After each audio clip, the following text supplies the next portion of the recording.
поздравляю вас от всей души. Спасибо, я очень рада.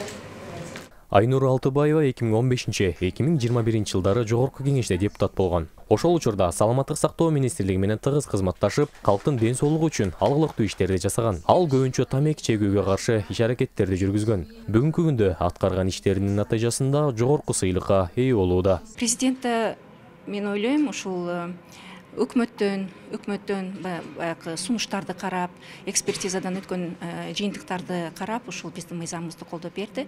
Бул мыйзам өткөн жумада ушул бүткүл дүйнөлүк саламаттык уюмуна чоң сыйлыгына, эң чоң сыйлыгына ээ болду.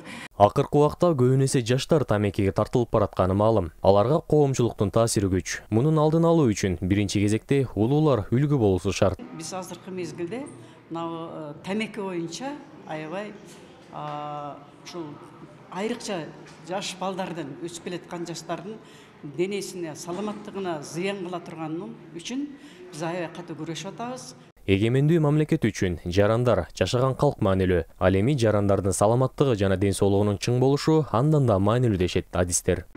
Бул көйгөй биздин кийинки муундарга да таасир берген өкүнүчтүү.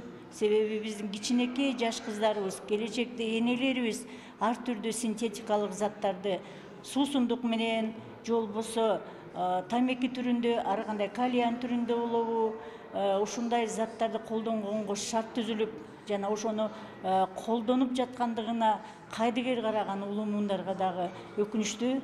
Белгилей кетсек, дүйнө жүзүндө жылына 8 миллион адам каза болсо, анын 7 миллиону чылымдан, 1 миллиону никотинден көз жумат. Кыргызстанда 60% эркектер, 30% аялдар чылым чегери аныкталган. Асылбек Байалиев, Чыңгыз Токторбек уулу, ЛТР, Бишкек.